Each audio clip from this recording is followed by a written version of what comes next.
He asked me yesterday. He's like, "You got any questions or anything?" I was like, "I'm a free baller. Yeah, like, absolutely. I just like go for it." So we're here with, it's me, Ryan, and we're here with Wes Logan. Wes, how are you today? Good. Glad to be here. Glad to be sitting here on the podcast with you boys. The I1 Practice podcast. I1 Practice. Yep. So doing good today. We're glad you're here. Yeah. How was the drive, first of all? Our drive wasn't bad. It was Nashville traffic coming up 65, but like I said earlier, we're full-time truck drivers and part-time fishermen, so we're used to it. I'm pretty sure Tim Doobie said the same thing when he was here. That's the truth. You can ask any of us. Like, we drive more than, I spend more time in that truck seat than anything. I know I spend more time in my bed for sure. So good drive today. Did you just drove from this morning to here? Yeah, I got up at I got up at 2:30 and left the house by 3, and then kind of just made my way up here. I figured I would hit traffic and slow me down, but it held me up longer than I thought, but it is what it is. Caught it at a good time. Yeah, perfect. Yeah. Absolutely. I got to looking at it, and the closer I got to Nashville, I'm like, yeah, I'm going to hit this perfect. Couldn't have hit it no better. Anymore, there's never a good time to go through Nashville. Nashville's just growing so much. And last few years has been awful. Yeah. Like you said earlier, it's about like going through Atlanta. Yeah, it really is. You come through Atlanta at 10 o'clock in the morning and get held up just as much as at 7 o'clock in the morning. Yeah, the only way that I can go and not get held up by anything is going west. Like, I really don't hit anything till probably Texas, I guess. Mm-hmm. Yeah. Yeah, you can go through Atlanta at like 2 a.m. There's no traffic, but everyone's still going like 110 on the on the interstates. There where there's been traffic. Or it's like you said, you'll be going through there with a boat or a truck and trailer, and all of a sudden there's like 4 Hellcats going by you going like 150. I'm like, whoa. All of a sudden you're in a NASCAR race. Yeah. Probably one you don't want to be in either. Yeah, that's exactly right. So I want to jump into it. So you just finished up this year, finished 35th in Angler of the Year. Pretty good finish, I would say. I wanted to get your thoughts on this year's finish. Obviously we made the Classic, and that's always the goal. We had a really bad start to the season. I was in a bad place mentally, headspace wise, just with everything that was kind of going on with the forward facing sonar stuff to start the season, because me and a couple of anglers had done so much coming up to the start of this year because we kind of felt like we saw what was coming, and it just kind of, obviously the Toledo Bend tournament played out that way, the Fork tournament, and I was just kind of in a bad place.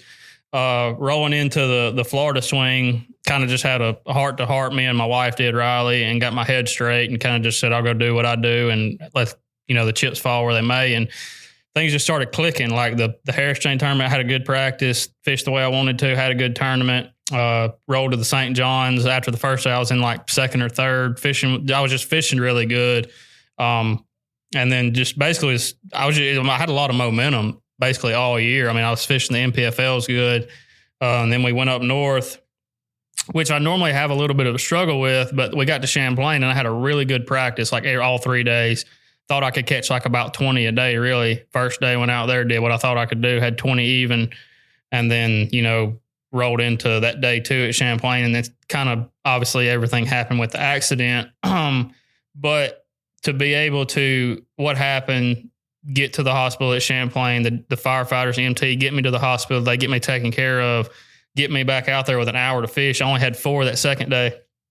Get out there, get to fish. I catch one more, almost a 3-pounder.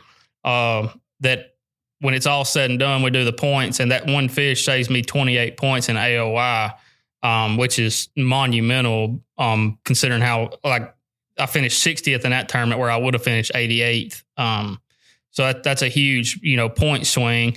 And then rolled to St. Lawrence, and I haven't had a great history there. I'm having to fish out of a barred boat. I'm busted up pretty good, hurting. Not trying to make excuses, but it just wasn't an ideal situation. Right. And was able to, catch enough to stay above that 40th cut line.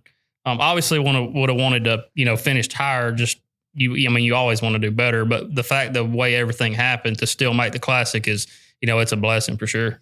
Well, we're excited to see you at the Classic. We're glad you're going to be there. I'm excited to be at the Classic. Don't get me wrong, but going up north, it was almost like, I think we had done the numbers. I had to average like a 75th to finish, right there on the cut line. And I was like, I've done that every time I've been up there. That shouldn't be, I've not done great, but I thought I could do okay. And like I said, I was fishing good. Day one went like as planned, and then, kind of everything fell apart, but we were able to, have enough support and help, and we kind of, limped through it and crossed the finish line. Right. With the weights being so tight at Champlain, the fact that everything that happened, and you still finished 60th, that's pretty impressive. Yeah. Just being real. Yeah. And that's what I was trying to get, like, not really everybody to understand, but I knew in my mind, like, I know what 5 ounces can do at Champlain, Sure. let alone a whole nother fish, whether it's a 2-pounder, 4-pounder, whatever. And just the way it all played out, it was almost like it was like a movie, really. I mean, I can't really remember how all the details played out, but it was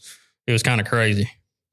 So I can't imagine Lake Champlain was your most favorite place to fish this year. I would just a hunch that I have of this last year. What was your place to be like, yeah, I love coming here. This is the place to fish. Oh, I really like the St. John's. It's been really good to me. I've probably fished, I think we've been there every year. I've been on the elites, except maybe one, but I've cashed a check every time we've been there in an elite tournament. I almost won a BFL regional back in, I think it was 2014, which I qualified to go to the All-American, which was up here at Kentucky Lake, but finished second in it by a couple ounces, was leading 2 days after that. It just, I don't know. It's always made sense to me, and it's got really big ones in it, and it's fun to fish. Mm-hmm. Yeah, there's a bunch of big ones in there. But that place is kind of interesting, and you're going there for the NPFL this year? Yeah, actually, I leave next Saturday to go down there. We'll start practice on Sunday. That'll be interesting being in the fall. Yeah, the fall is, like I said, I've only fished there once in the fall, but we took out a Palatka, and I actually caught them in Lake Crescent, which we're going out of a place I've never been as far down the river. We're going out of DeLand, Florida, which you won't have time to run to where I caught them that one tournament. So I don't really know how it's going to fish. I mean, like you said, and like I said, there's giants live in that place. Like you could catch a 10-pounder on any cast. But fall fishing is tough anywhere. So unless you're up north, but it'll be interesting. But I mean, I get to be on one of my favorite places and, try and figure it out. I'd say, what are your thoughts on that tournament? Is it going to be tougher tournament, obviously being in the fall and being in the South? Yeah. Or is it going to be a slugfest? No, I think the winning weight will probably be pretty heavy, just because of what lives there. But I think if I had to guess, like going into practice, I'm going to be expecting it going to be hard to get a bite. Yeah. But I think if you can figure out a deal to get a few bites, even in practice, if they're like in that BFL in the fall, I wasn't getting many bites. But I caught like a couple decent ones, but the last day of practice, I caught an 8.5-pounder, and I'm like, well, I've got a bait they bite. I know what they're kind of relating to. I've caught a bunch of little ones, a few good ones, and one great big one. You can get a big bite doing it, so you just lock it in your hand and kind of fish. That's how fall fishing is to me. You figure out something you can do, and then just wait for a big bite and hope and pray for it. Sure. And I think this is just an assumption based on kind of seeing how you fish and everything. Do you prefer it to be tougher? Are you a slugfest guy? No, I hate slugfest. I've done well in some. I don't know how. It just kind of unfolded that way. But I grew up on the Coosa River where, you grind a little bit. It's a pattern place. I don't know. The slugfest are fun, but when you have a different mindset when you put your boat in the water, you got to go catch 25 to even be in the top 20, to where you go to a grinder, you're like, man, if I catch 1 3.5, 4-pounder, it's going to jump me 30, 40 places. So I kind of like that aspect of it, because you got to be mentally tough during that. And it kind of takes some guys out of it automatically when you get into a tournament like that. So I feel like I kind of excel and stuff like that just because I grew up fishing that way. Like I just know how to be mentally tough about it. That's kind of how I am. I'd much rather be tough. Like I don't hardly ever do well if it's going to be a slugfest. And like you look at guys like Van Dam, like he's the first one that pops into my head. Mm-hmm. I feel like he was good no matter what, didn't matter. But like he was a guy that if it was going to be a slugfest, he was just going to catch more than everybody else. Yeah, he's going to be the top of the slugfest. Exactly. Like all your guys are catching them really good, and he's catching them great. Yeah, and he did well in grinder tournaments too. Of course, like that classic up there at Pittsburgh, whatever. That's right. But he was just one of those guys that if it was going to be a slugfest, every time they came here in June, and they're catching ledge fishing, on a crankbait and everything else. Yeah. Like he was just going to catch more than everybody Yeah. else. Yeah. And I think one thing, and I don't know, I've never talked to Kevin personally, but just watch the way how he fishes. A lot of times in a grinder tournament, those guys that really excel in a like slugfest type deal, a lot of times they catch them off a place. Yeah. Like they'll have one place. Well, in a grinder tournament, hardly ever are they in one place. Like, so you'll have guys that they look for that for 3 days of practice and never find it because realistically, it's probably not there. There may be one special place that somebody may find in a certain situation, but a lot of times it's put your head down and fish to where you get in a slugfest type deal. You find one spot like at a Gunner's Full or like here. I mean, and it's loaded with 4 to 6 pounders. Like you just sit there on it. Absolutely. Yeah. And that's the thing, like the way I fish and like I kind of grew up fishing. I've never fished down there, Coosa River, but I grew up fishing a river system and it was like you go fish, you catch one here, you go a couple miles down the lake, you catch one here and you just keep on bouncing around. That's just being that I grew up doing that. That's how I've always liked to fish, you know, and everybody calls that junk fishing, but it's really like you're pattern fishing, but you're not pattern fishing. Like you know what you're looking for when you see it, but you may catch one on a frog, may catch one on a flipping bait, one on a spinner bait. Like, I guess it is junk fishing, but I don't really consider it. Like, I don't look at it as that way. Yeah. Because I know what I'm looking for. It's just how do you present it and how do you catch them when you see it? Absolutely. So kind of going off of that, for next year, is there anything on the schedule? You've seen the schedule, anything on the schedule that kind of catches your eye that you're looking forward to? Yeah. I mean, obviously where we're starting out at in Florida, like we said a little bit earlier, be starting on St. John's. It is tougher there that time of year. I really enjoyed fishing there this past year in April. It seemed like a lot of fish were biting, a lot of fish got caught. It's a little tougher then because it's far enough north. You still have a lot of that cold weather from the winter. But the Florida swing is always fun. Man, I like fishing the Sabine. I'm gonna be honest with you. Like, I really do like it. You catch a bunch of fish. Obviously, they're not very big, but you're gonna go out there and get 20 to 30 bites a day. Now they may all be 12 inchers, but like I said a little while ago, you catch a 4-pounder there, it's like an 8 or a 10 anywhere else. So if you can figure out how to get that one bite, you're gonna jump yourself up. And it goes back to it's that grinder type tournament, stuff like that. I really like lacrosse too. I did very well there in the Open when I qualified for the elites. It's a really fun place. They're obviously fishing the Open. I think they started there today, but it's a fun place, frogging, flipping. There's a big smallmouth in there too, so it's kind of got everything for everybody in a river setting. Sure.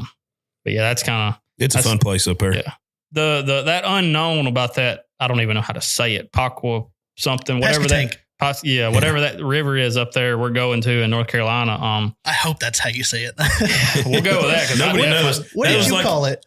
The Albemarle Sound. Yes. So it's like the sound right off the ocean, and then where y'all are taking off out of is just like a little river that comes off the sound. And has there been any discussion on like where your restrictions are going to be? I got nothing right now. But just looking at it on a map, there's a river over here, there's a river over there, but it looks like you have to basically run out into the bay or whatever you would call it to get somewhere. So that'll be something new to me. I've never really done that. I know that when they were going to Winyah Bay, there was some people running to that Cooper River or something. I think they were having to go out into the bay and stuff. So that'll be something different than I've ever done. But the little bit of research I've done on it looks like they catch great big ones there, giants. So the Bass Pro Tour this year was at that Chowan River or whatever. Mm-hmm.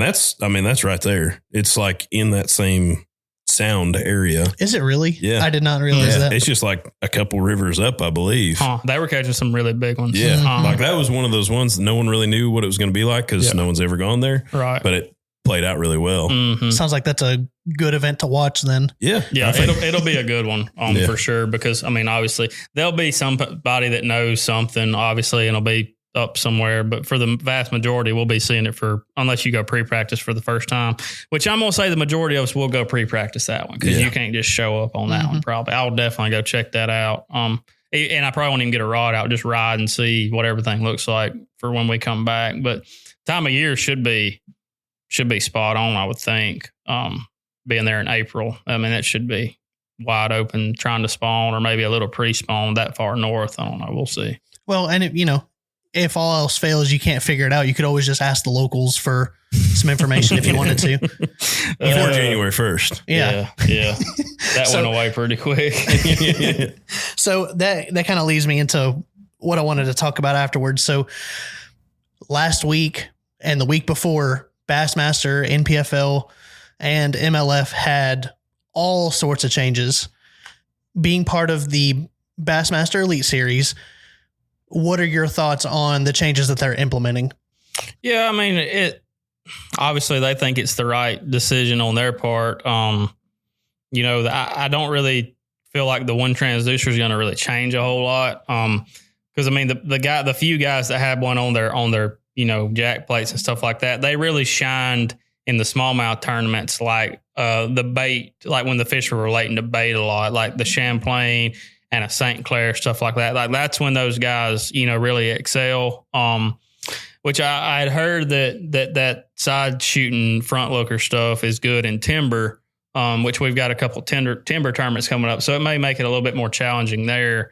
But the guys that are really good with it, the guys that I've fished with, they only need one. Mm-hmm. Like they don't use all that 2 or 3 stuff. Like they got one and they know how to use it. They know what they're looking for. But again, the technology is great. Like I hate to be like, I'm not going to be negative about it. I wish we could have done. Me personally, I would have liked a half and half schedule. Sure. Half with it and half without it, because a lot of us anglers kind of think the same way. Is if you want a true AOI for that year, he's got to be able to catch them with it and catch them without it. And if you want to prove that, that's the perfect way to prove it. You make everybody happy. They get to fish. They'll have tournaments where they don't have to worry about using it, and the fans get to watch, as people are calling it now for some reason, traditional fishing or old school, which is just bass fishing. And then you would have people being able to watch, learn about the live scope stuff. So I don't know. I mean, like I said, they made the decision, what they thought best was for their business and our league and stuff. So we'll kind of see how it plays out. That's kind of like with the MLF changes, like on the invitationals, being that day 1, you can use it. Day 2, you can't. And then day 3 for the top 30, they can use it again. I kind of like that. Obviously, there's a whole lot going on there. But I kind of like that because you have to either, you can use forward facing, not use forward facing, but you got to endure one day of probably what you want or what you don't want to get to that top 30. And so I feel like that's a good kind of mix, so that'll be kind of interesting to see.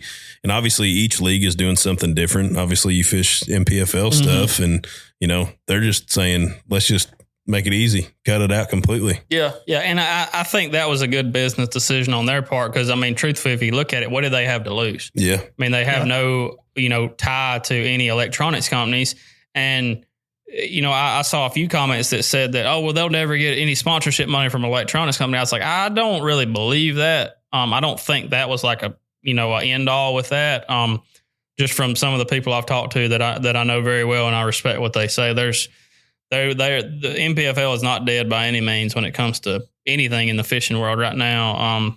They're getting a lot of support, and I think there's a lot of, bigger businesses really, kind of checking in on them, like keeping an eye on what's going on over there. Definitely interested in what they're doing. But, like I said, the same thing I said with Bass, they made a business decision that they think is best for them. And I'm going to support Bass, whatever they do. I'm going to support MLF, whatever they do, as long as I'm fishing over there. But it will be a breath of fresh air to roll up to a tournament and not have to worry about it, and have a chance to compete to win with it. Cause I fished majority of the tournaments this year and didn't even turn it on the elites and the NPFL. We still have 2 more obviously, but if you roll up to an elite tournament and there's any chance for there to be some scoping fish caught, that's how it's going to be won. Sure. So, as soon as you to put your mind to not going to use it, you're not competing to win more than likely, unless you just find some kind of miracle place or miracle pattern or something. So, when you go out there and fish the way I like to fish and what I know to do, you're fishing for, 50th to 15th most of the time. Absolutely. So it'll be refreshing to roll up and be like, well, I can go, try and figure something out and have a chance to win because everybody's on the same playing field as it comes to that. Sure. Yeah. It'll be your neck will appreciate it as well. Yeah, absolutely. You ain't gonna be staring down at that unit so much. No shoulder brace. Yeah. That's the thing. Like if this continues, which I mean, I think forward facing sonar is here to stay. I don't think it's going anywhere. Obviously, I still think that over the next couple of years, it's kind of still going to be muddy because everybody's still trying to figure out which rules and what applications we need to make it the best. So I think there still will be some changes going forward over the next couple of years. But like, if like everything's going to stay the same with forward facing sonar, people are going to be looking at it so much. Like, what kind of back trouble and what kind of neck trouble are like 15, 20-year-old kids going to have when they're 40? Yeah, definitely going to be some chiropractors still in business. Yeah, absolutely. I might go into the chiropractic business. Like, go learn that real quick. Well, not real quick, but go learn that and just quit fishing so I can work on all the. I'll just go to every tournament. Yeah. After just set up in the service crew. Yeah, after weighing, I'll just be over in the service yard. Y'all come on. They'll be lined up. Yeah, that'd be good. So, needless to say, these rule changes don't really affect you too much then. I mean, my boat will be rigged exactly the same as it was this past year. I mean, it'll have, I'll have it on the trolling motor and, just where I think it needs to be used, I'm going to go use it. But it's kind of, I've had my hand forced, like I have to go use it if I want to compete. I mean, I feel like it was a big part of me making the classic because we had a couple of tournaments where that's all you could do if you were going to really compete to, have a good finish. And you kind of just have to put everything, take everything else out of your mind, like anything, like, man, I could go try and flip a dock or go run down the bank and throw a horny toad or something. Well, you don't need to go do that. You just need to keep staring at that screen and go, you'll run into them eventually. Which is kind of how the Smith Lake tournament played out. I did catch a big bag the second day on the bank, but the day 1 and day 3, I had to do what I had to do. Yeah, I mean, people can call me a scoper if they want, but I'm doing what I have to do to, keep the lights on, pay the bills. Absolutely. Well, how hard is it for you to just sit there and scope all day? Because for me, I know like the Toyota Series here this year, the first day I had like 13 pounds and I was scoping, I was throwing a rig over brush and I told my co-angler, I was like, dude, I got to run to the bank for a little bit.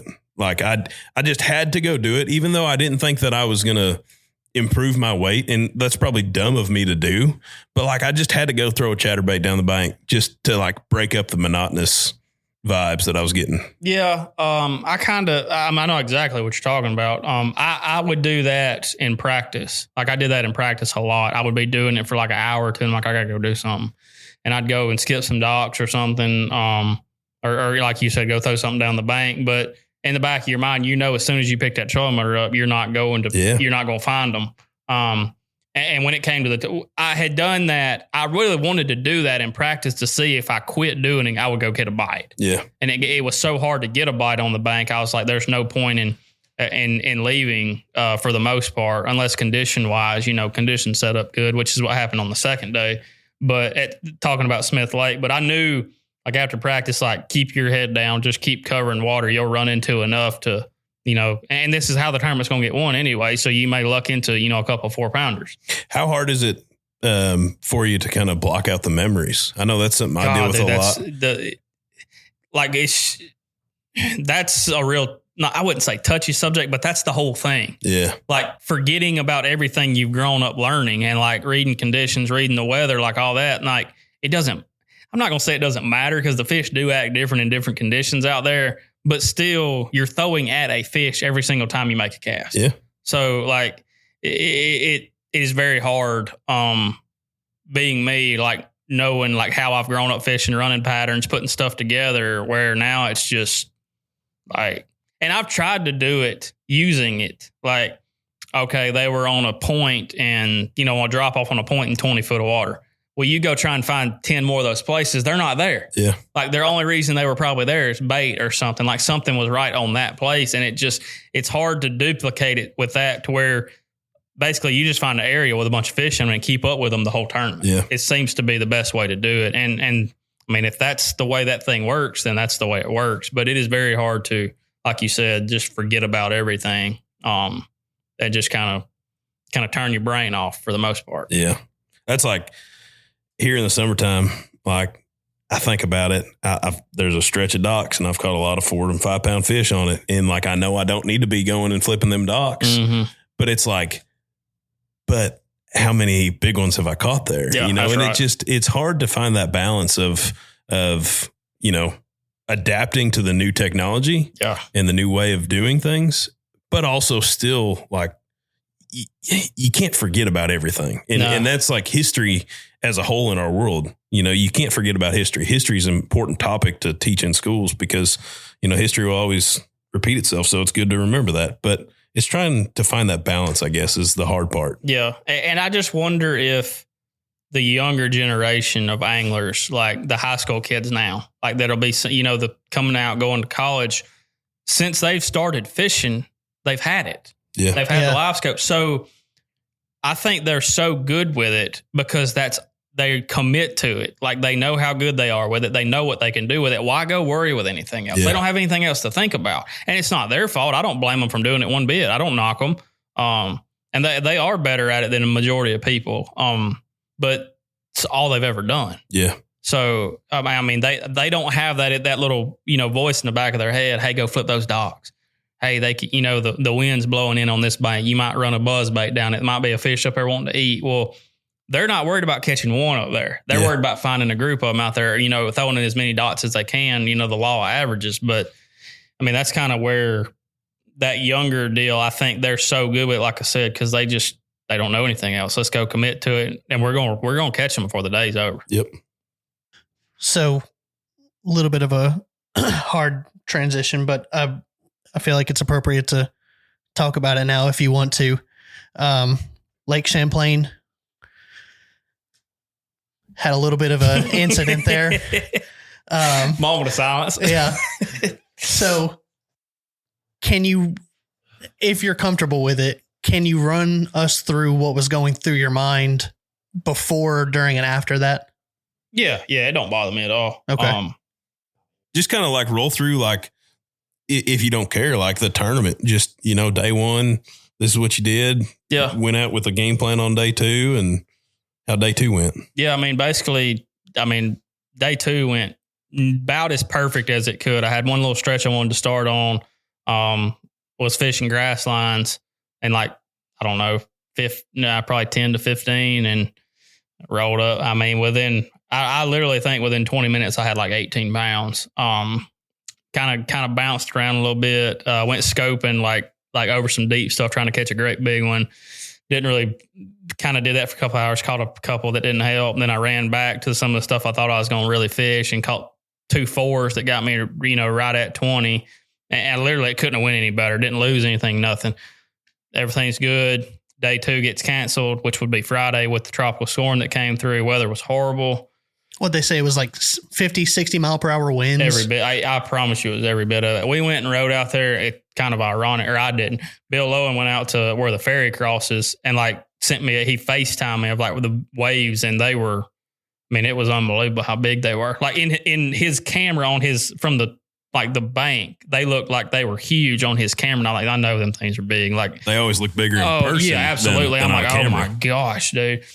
Well, come to find out, like where the accident happens, not half a mile from where he was, shooting that video where those gigantic waves were. But rolling into Saturday morning, started on a place that I thought I could catch a quick 15 pounds. And there was a river that blew in, or that came in right there, and it was blown out. There was mud everywhere. There was like logs coming out of it. It just was nasty. Left straight from there, ran to a place right above Plattsburgh, caught 4 within like 15 minutes. Like I caught a 4-pounder, 3 other keepers. And I was like, all right, I'm going to go to where, I thought if I caught some, they would be bigger, running across the lake right there. And I started out running, and they were probably, I don't know, 2-footers maybe at the highest, the wavelength or wave height wise. And I'm running and I take off and I'm probably running 45 or 50 and my nose is kind of down and I'm just beating my brains out going across them. I'm like, I can't do it. They weren't far enough apart. They were too tight together. Like it just wasn't working out. So I trimmed up a little bit and I'll get up on top of them and just bounce across them until I get to where I'm going. So I trim it up a little bit. I get up to about 58 or 60 and I'm moving pretty good. Like I'm not running fast. Like I'm just kind of getting on, bouncing across them. And all of a sudden I hit one of them. And about the time I hit it, my boat kind of like turns up and like my nose kicks up. Like, why? I remember my thinking, I'm like, why did my boat just do that? Like I've been in this exact type boat for 5 years on that lease. Like I know how to drive it. I know what it's supposed to do. I've been in any kind of weather conditions, water conditions with it. And all of a sudden it just like the nose just kicks straight up. And as it comes, like I'm like bracing, I'm like, it's going to hit pretty hard, but I'm expecting it to hit and go straight. Yeah. Like, so as it hits, I mean, as soon as it hits in the video, you know, you can see in the video, it throws me to the passenger side.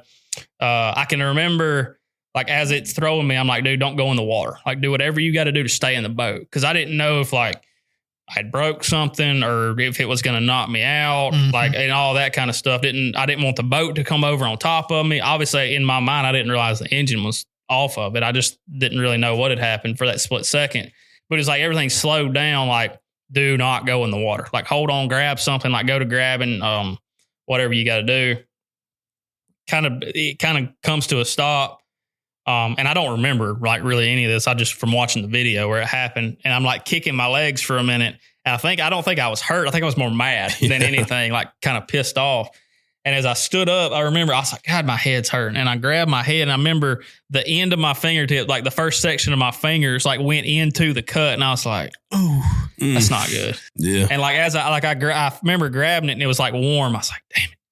And I opened my eyes, and I'm like looking like back, and I remember the motor's like completely gone. My power poles are like kind of mangled and twisted. And I was like instantly in the video, I take my life jacket off, but I think it was more just instinct me of like every time you get up, you take a life jacket off, get up, take your life jacket off. I took it off, grabbed my phone. I'm trying to get it cleaned off, trying to call Lisa, our tournament director at Bass. I get in touch with her. I get in touch with my wife, who's a nurse, who's I told her what happened, told her where I was hurt. She, keep pressure on it, all this and that. They go start working, try and get a boat to me. All this time, I'm like, I got a rag holding like pressure on my head. I'm thinking like, y'all get me a boat out. I'm like on the phone. You can hear me in the video. Like, get me a boat out here. I need to get back fishing. Like I got to catch them. Like I've only got 4. They're like, we think we might need to like bring you back, make sure everything's okay. I was like, I'm fine. Like I'm literally okay. I don't remember saying any of this. Like I was screaming. I didn't even realize that either. And then Raleigh was like, which is my wife. She's like, send me a picture of your head. And I sent it to her, and it's just like, I mean, it's kind of gnarly. And she's like, called me back. So I'm calling the ambulance. They're going to be here when you get here. I was like, all right, that's fine. They can bandage me up, and I'll just go back out with the loaner boat. Yeah. Okay. Yeah. Yeah. They're kind of playing it. Yeah. We just need to get him back That's here. Exactly right. Like Lisa kept calling. She's like, we're going to get you. I just need to get you back and get you checked out before you can go back out. I'm like, oh, that's fine.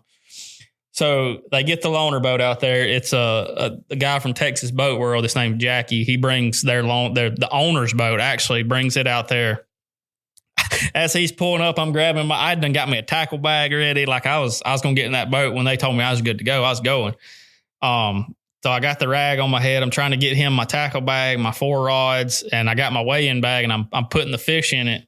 And I don't know how graphic yet. I mean, I don't want to be too graphic, but like the GoPro's like right here, and I'm grabbing them fish out of the live well, holding the back, and it's just like spraying everywhere in the wind. Blood's just, yeah. I'm like, God almighty. And Jackie's over there in the boat, just like he's seen a ghost, like just blood all over the boat, and there like a murder had happened. I jumped in his boat. He got in my boat. It's about a 7-minute run back to Plattsburgh in his boat. And that's the worst. That was the worst pain in all of it, was driving back by myself in those waves, like beating, like, and the waves weren't bad. It was just kind of rough. It was just bouncing me a little bit like you would in a boat. And I couldn't keep my hand on the cut. I was kind of like moving my head with my hand, and so I round the corner right there at Plattsburgh, I think it's called Cumberland Head or something. You can see Plattsburgh. It's still like 3 or 4 minutes. And man, I was riding, my eyes were wanting to close. It was getting quiet. I was like, I cannot pass out driving this boat. Like I can't, like there's blood, like all going down my face because my rags already got soaked. And I finally get to the dock right there, and there's like 15 people on it, and they're just standing there like nobody's saying a word. Just like pull up to it real fast. Somebody grabs the boat, and the EMTs walk around everybody. They grab me. They're like, I think there's a video of this too. They're like, how are you doing? I was like, I'm all right. And she grabs the rag, and she's like, you are not all right. Like not even close. Like, get me over there on the stretcher. And again, I don't remember any of this. I do remember getting in the ambulance and asking how long it was going to take. I do remember that. I don't know if I like calmed down or if I got my bearings back after driving in, because I'm telling, like, it was like I was that close to passing out. I was just like leaned over. I was like, I got to stay away. Like, I got to get over there. They have no other way else to get me. They got me to the hospital, rolled me in. They did a fantastic job. Everybody jumped on board. Kind of told them the situation. I kept like telling them, hey, I need to go. Like, I need y'all to do it. Like, I need to get out of here. And they're like, yeah, we'll get you. And I got the PA, which is the physician's assistant, kind of like the guy that was in charge of everything. I was like, dude, look, here's the whole deal. And I spelled out everything. Like, what we do, the classic, the AOI points. I got 4. We can have 5, all this. And from then on, they got kicked it into overdrive. I think 2 nurses missed their lunch break trying to help me. I mean, so I have to be very thankful for them. They got all my scans taken care of. Everything looked okay. Got me sewed back up. Cleaned up a little bit, not really. I didn't want to take no time to have to clean my hair or nothing. I don't remember going and getting in the car. I don't remember going back to the first thing I really can remember is taking off in the boat. And I get about 200 or 300 yards running, and I guess all my adrenaline left because everything on my body was like dying. My ribs, my legs, my head, my hands, like everything was just aching, like screaming like, hey, dude, you got to stop. I had one place I thought I could go to and get a bite. I knew there was a bunch of fish, but I thought they were small. I ran straight to it, dropped the trolling motor. There's a dot out there. Second cast, I caught it. It was a 3-pounder. And we had about an hour, or I had about an hour. I fished. I caught 2 or 3 more that didn't help. But after about 30 minutes, I was pretty much done. Like, I was struggling pretty bad. I came in, weighed in, thankfully. Nobody knew what happened. I got in. Everybody was, how all that kind of goes. But yeah, that's pretty much the whole thing. But as fast as it happened, like, it was like I know something. I don't know exactly what happened because it all happened so fast, obviously. But when that boat went up in the air like that, like, the boat wasn't supposed to do that. I don't really care what anybody says. Like, I was there. I've driven a boat more than I've driven a car. Sure. Like, in my life, like, I know kind of what I'm doing. And I know crazy things happen. Like, something could have happened, but it was definitely a freak accident, and I'm lucky to have survived it, because it could have been real bad real quick. And, obviously I said it a lot and I'll say it now, that leash has a lot to do with why I'm sitting here talking to y'all today. And because literally the only thing holding that motor to the boat was a leash and one steering cable. One steering cable broke, one was holding it, and the leash was the only thing holding that motor to my boat. And the motor literally ran up the right side, or up the side of my right power pole. Like, it was doing everything it could to try and come in the boat. And I think what a lot of people don't understand is when an outboard comes off of a boat, the way the propeller's running when you're going forward, it wants to kick the motor across the passenger side. So it's basically going to come over the port side of the boat and come starboard side. So it kind of goes clockwise. Well, the way the boat threw me was to the port side where the motor would have came, and I would have met it face to face at the gunwale. And we probably all know how that would have ended. So, I mean, I basically owe my life to that leash on my boat. Yeah. And, there's been obviously the Facebook warriors and everything that they've got a bunch of stuff to say. And, there's been people that have said, that this was just a sponsor plug and all that kind of stuff. And obviously, I mean, you reached out to me because of a mutual friend, Justin Atkins, a few years ago, because you felt that it was important to run a leash. This isn't something that we set up and said, hey, you need to run a leash. Here you go. It wasn't anything like that. You took it upon yourself. Yeah, absolutely. I mean, and we had talked about it earlier that we were going to an Elite Series tournament at Santee Cooper, and the week before a guy had passed away from that exact thing that happened. He hit something, motor come up into the boat. It obviously killed him. And I mean, going to a tournament the next week out on a lake that somebody just got killed on from hitting something, like, you're trying to exhaust all avenues to figure out how that, if you were to hit something, don't let that happen to you. And if anybody knows anything about Santee Cooper, like, it's treacherous. Like, there's stumps everywhere. Every square inch of that lake is a stump. So, I mean, it just made sense. There was no like, hey, send me all this, give me all this money for this. Like, there was none of that. It was like, hey, Ryan, I want to run this because I want to save, I want to be as safe as I can, take every precautionary measure I can to keep me safe to come back, because at the end of the day, it's just a fishing tournament. Yeah. Like, you know, we want to come in. Obviously, we make our living that way, but we want to do everything we can to come back to our family. So I think something that you just said there is kind of eye opening. You wanted the leash because you were going to Santee Cooper, which is shallow, got a bunch of stuff to hit, all that kind of stuff. You know, and Brandon Cobb reached out at the beginning of the year. He was wanting to get a leash as well because he said, well, we're going to Toledo Bend and Lake Fork this year. He's like, obviously 2 places that you could hit something, and nothing happened at any of those lakes, but something happened. And look where it happened. Something happened at Lake Champlain, the deepest, most natural lake on the whole entire schedule. Yeah. You know, and that just goes to show you. And we've had conversations with, you know, customers and everything. And it's like, well, I don't need a leash because, you know, my lake's a natural lake. There's nothing for me to hit and everything. You don't know. No, you have no idea. You don't know what's under that water. No, I mean, I mean, how many times does a tropical storm go through, you know, Vermont and New York? And I mean, the floating dock, the submerged dock that they got from where I was at, that was all busted up. There was, I personally got told by 3 different anglers that saw different ones in different sections of the lake. Yeah. So, I mean, and if anybody knows anything about lakes up north, and if you don't, there's normally real small floating platforms like that float out in the water, and they have wheels up on the bank with a wooden platform connecting the wheels and the floating platform. So when it ices over, they can pull it out of the water and it won't be frozen in the water. Well, that platform that's connecting those wheels and that floating platform is what broke loose with the big waves. Like, they're not connected by a whole lot, just a little hinge, I believe. So, I mean, it makes sense. And like, you would never think that.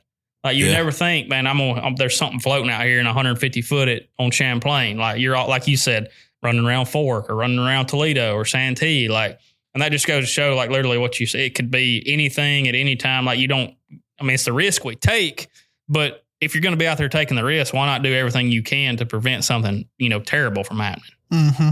Yeah. It's just like we call it a seatbelt all the time. And, you know, it's the same thing as putting a seatbelt on when you get in the vehicle. You know, it's actually, you don't have to think about it because you just put it on one time and you're done with it. You know, literally. I mean, I think we talked about it. I think I got it in 2001 and it's 2004 now. And I literally, all I do is unbolt it, put it on my new boat every year. It literally takes 5 minutes. Like, it takes longer to get the tools to put it on than to actually put it on. It's so simple. There's nothing to it. I mean, it's really a no brainer. And basically, I mean, it's a one-time purchase for the most part. People's like, oh, it costs, you know, $300 or $400. I'm like, you've got an $80,000 boat. What's $350 or $400? Like, I don't understand that. And what a lot of people don't realize is $300 or $400 in the grand scheme of things costs a lot less than going to the hospital immediately after. Yeah. And just paying for the EMT ride to the hospital. Correct. Like, the EMT ride is going to cost you $2,000 alone. Yeah, absolutely. Or worse. You may not get an EMT ride. You may have a ride in a hearse. Yep. And then you've got your family that has to deal with all that stuff. So, and I mean, the majority of people that majority of people that fish have a family, have a wife, have kids. Like, you don't want to leave them with that. Yeah, absolutely. Well, and like you said, you know, generally when we see these accidents happen where the motor flips up into the boat, because of the rotation of the prop and everything, it's going to end up over there on the passenger side. Well, you know, obviously we're, you know, all these guys are big, bad, and tough, and you can't tell me how to be safe and all this kind of stuff. Well, a lot of times that's your wife, your kids. Exactly. You know, that's or your buddy, your fishing partner. Exactly. You know, you have a co-angler or a marshal or a camera guy, somebody you don't even know. Yeah. Like, I mean, you're the one operating and it's your boat. Like, I wouldn't want to have to live with myself to know that, you know, I could have tried to prevent something, you know, from somebody else getting hurt in my boat if I'd have had that. You were fortunate enough not to have anybody else in the boat. Oh, it was a blessing. Yeah. Like, and that's the next thing. Like, I promise you somebody's going to have an argument. Well, you know, he might have got thrown out of your boat if he was with you, you know, but well, okay, that's what my boat did when it happened. But at least I know the engine ain't going to hit him. Yeah. Like, I mean, if, you know, whatever happens, I can't help it. But I know for a fact my engine's not going to come up there and, you know, end it just like that. Yeah. Like, the best thing that could happen is that person gets thrown out of the boat. Right. Like, that's the best case scenario. Yeah. I mean, it could always be so much worse. Yeah. You know, that, you know, we were talking about the story about the guy that hit the old bridge here on Kentucky Lake when the water was up, and that he went under the bridge, cut the corner, hit the cross members that were just underneath the water and threw it up, landed right on top of the co-angler and killed him, you know, and that's obviously worst case scenario, and worst case scenarios happened. Yeah. Yeah. You know, I mean, it was a blessing that mine didn't turn out that way. But like I said, it's basically the reason. Like, the motor came off the boat and there was only one thing holding it from sinking to the bottom. So what stopped it? Right. It's kind of self-explanatory. So I kind of want to go over. So whenever we published that you had been in that accident and you yourself had said, you know, the leash saved you and what you had said, we had all sorts of comments about how, you know, your boat was running 90 miles an hour. Which on that, how fast does your boat go? Fully trimmed out, just a little bit of chop, like perfect conditions. Like perfect conditions. Going. I would say loaded down, like the way we load them down in a tournament. Live wells full 66. Thank you. Yeah. Got it. That's on a good day. The comments. That's had the wind in my back, got some current going, like I'm rolling, buddy. I'm going 66. All the comments I see are, if you wouldn't run 80, like 80 was, I don't know where they picked the number 80, but like 80 was the number I kept seeing. My boat can't go 80 on the interstate behind my truck. Like, I mean, and there obviously are some bass boats out there that run faster than Skeeters do. Skeeters aren't made to run fast. They're made, you know, they have a great ride. They're great boats. How many guys on the Elite Series go 80 mile an hour? None, zero. Exactly. Not a single one. There may be a handful of boats on the entire Elite Series that can run 75. Yeah. You're telling me of a field of 100 professional anglers, not a single one runs 80. Yeah. Wow. Yeah, I know. How crazy. It's shocking, ain't it? Yeah, very shocking. There's a guy right now in his basement of his mom's house typing so fast his fingers are burning, saying that we're all wrong.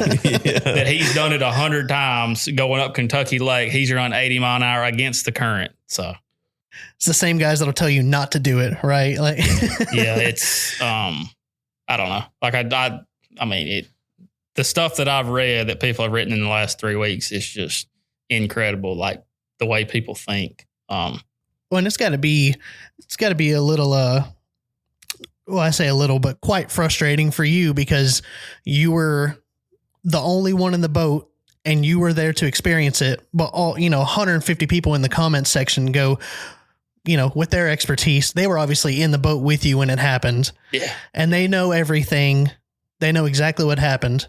Yeah. I mean, I'm going to be honest with you. Like the people that matter know, like they don't really mean anything to me. I've really not even responded to them. A couple of them I have like that were kind of like really bad, like tell me that I should have died. They wished I would have died, you know, couldn't have happened to a better person, stuff like that. I'm like, yeah, you probably need something said to you. But I will say on a lot of the bad comments, some of them that were like that, I had a lot of people defending me. Yeah. So the support's really great there. So I really appreciate that. But man, again, like I said before, I know how to drive a boat. I know what I'm doing. Like, I don't really care what anybody says, to be honest, because at the end of the day, even if let's say I was going a little too fast, I mean, okay, I still don't need to die.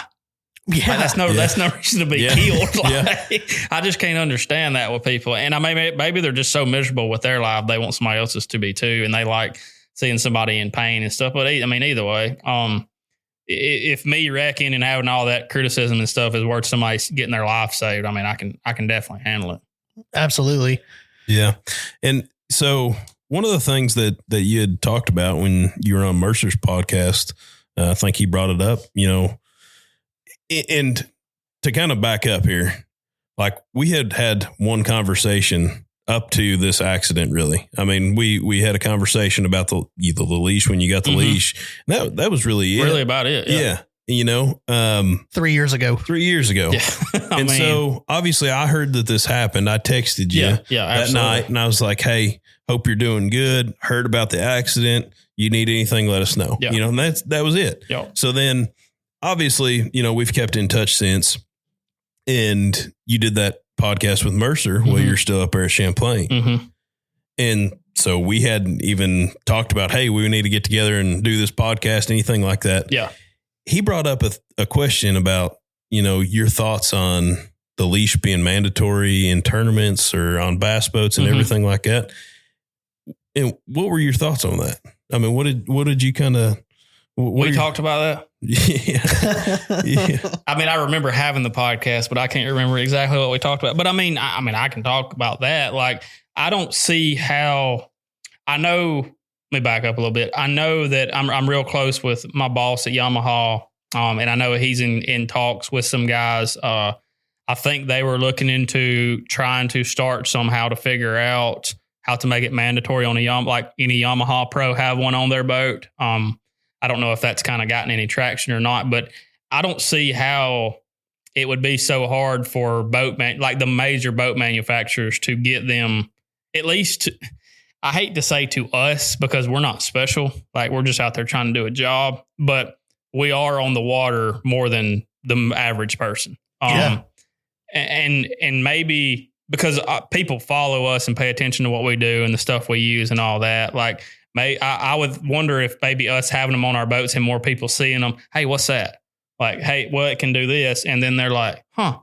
Well, then they go home and tell their wife about it. And their little girl's running around the living room and they're like, I might need to buy one of those just because. Like, if it could just get one person, like I said, like me getting hurt, if it saves one person, it was worth it. So, I mean, dude, you don't have no idea how many times I get asked what power poles are. Yeah. Hey, what's them antennas back there? I'm like, well, it's actually a shallow water anchor, blah, blah, blah. Well, it's the same thing. What's that leash thing? Yep. Well, it keeps my motor from coming in the boat if I hit something.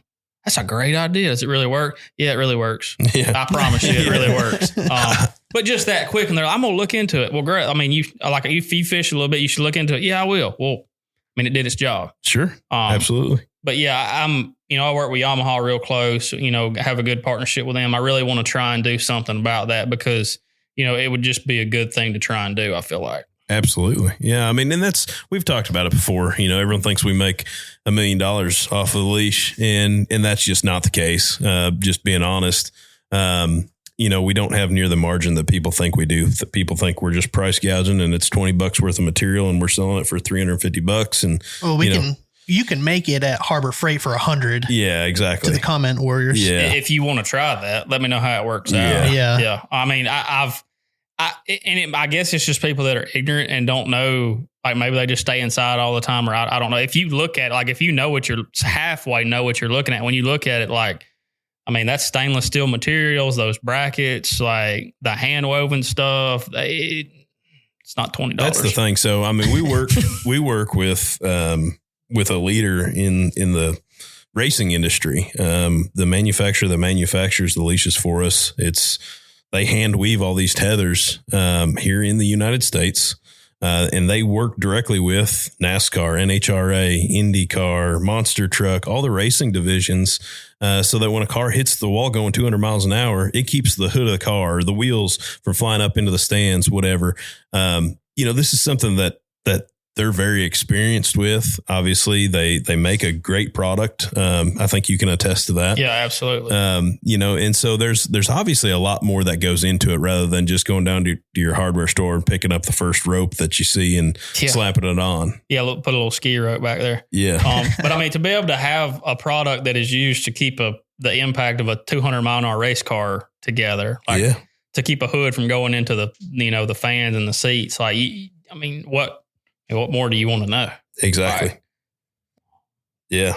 And that was the other thing. So I actually went to the PRI show in Indianapolis with them a couple of years ago. And that's just a racing show. I mean, I was totally out of my element. Mm-hmm. I don't know the first thing about racing. I don't know anything.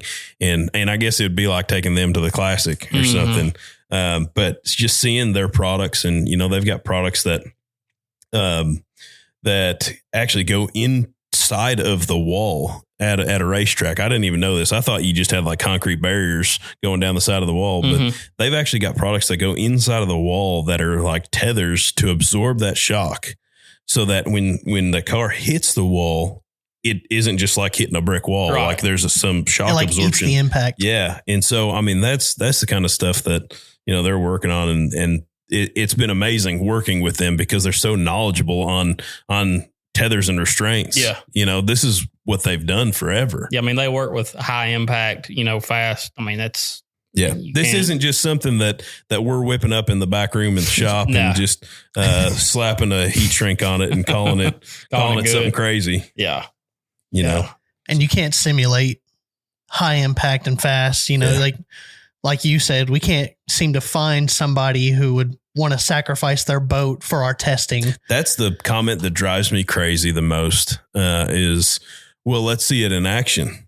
And it's like, dude, I have yet to find anyone that's willing to volunteer their life and their boat and just go hit a stump at 70 miles an hour. Yeah, because, I mean, what people don't understand is just because you hit a stump and the leash saves your motor, hell, the damn boat could break in half. Yeah. Like anything could happen. Yeah. Like, the leash may stop the motor, but everything else may blow up. Yep. Like, I'm not just going to volunteer to try and prove to you, bedroom 202, with with an emoji as your, one of them little avatar things as your profile picture. Like, I'm not going to have to prove that to you, bud. Yeah.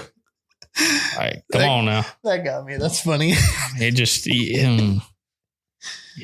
Oh, man. Okay.